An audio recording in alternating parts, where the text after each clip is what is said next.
Alright. I got the elevator working. Okay, just waiting for the elevator now. What could Oh, shit. Oh no, indeed! Oh, don't stop and say that, just run! This is Lone Survivor. Lone Survivor is essentially a survival horror psychological adventure game. Yes, that is a mouthful. It was developed mostly by one man, who is also responsible for the phenomenal soundtrack. You play as an unnamed protagonist, living on his own in a ruined city, ravaged by disease that turns people into monsters. Due to an extended period in isolation, your character is a bit crazy. You encounter hallucinations frequently.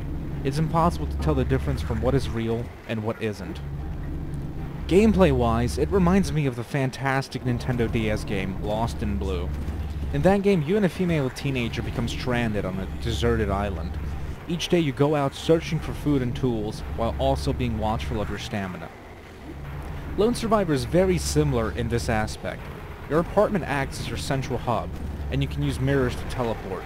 Each day you go out searching for food, ammo, etc., while also trying to figure out a way out of the ruined city. You need to care for your health, your hunger, your stamina, as well as your mental health. Graphically, it uses overblown and over-exaggerated sprites, which gives the game a unique and pixelated look.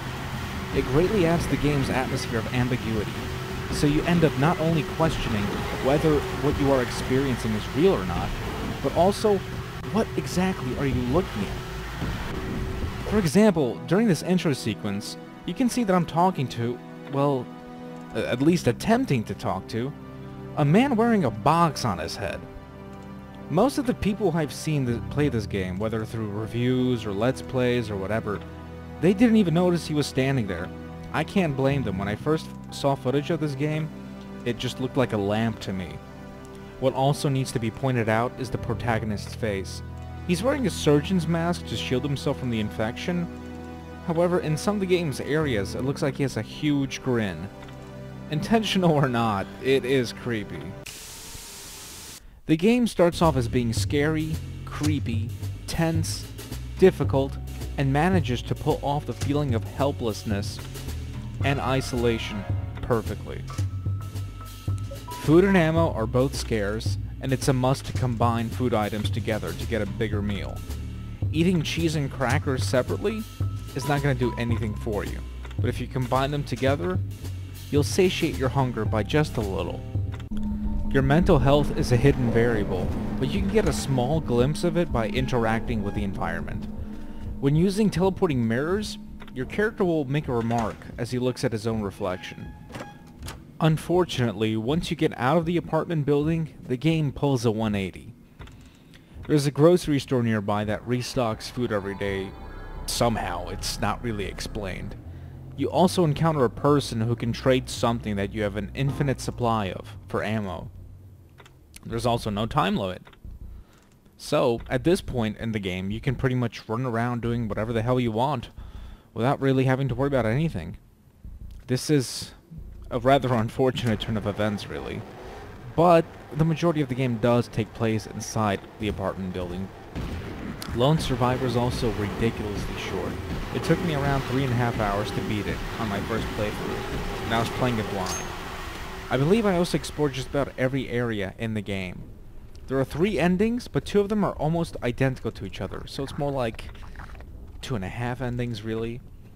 But the way to get the endings that are completely different, it honestly requires a completely different playthrough of the game, using a different playstyle.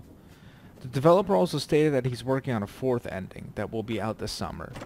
I mean, so currently it'll take you probably around 6 hours to see what the majority of the game has to offer you. And that's pretty much the length of every single modern first-person military shooter. It also only costs $10. Personally, I loved it and enjoyed every single minute of it, despite the game becoming very easy in its last quarter, and despite it being so short. If you're into games that are creepy and mess with your mind, Lone Survivor is a must-buy. It's one of the most original and unique games I've played in a very long time. And in the current cesspool of mediocrity, it stands out as a shining example of artistic brilliance despite being so bleak and depressing. Well, out of food, out of ammo, might as well take some drugs. Yeah, let's do this shit. Let's see what happens. Oh no. No, not you again. No. No, go away. Oh, hello, mister. Why are you wearing a box? That's a very good question. That's such a good question, I'm not even gonna answer it. Yeah. Let's just dance. Let's dance, everybody. Because that's the important thing that you gotta do. When the world is ending, you gotta make sure you still know how to dance. Yeah, and so, and yeah, I know your name. I don't know shit. I have no idea what the fuck this game is about. I honestly don't. Absolutely no clue. But it is brilliant. It's brilliant. It's not as pretentious as something as like Braid or Limbo. If you like what you see, just buy it. It's $10. It's worth it. I'm Private Hudson. If you enjoyed this video, please like, comment, and subscribe. See you guys later.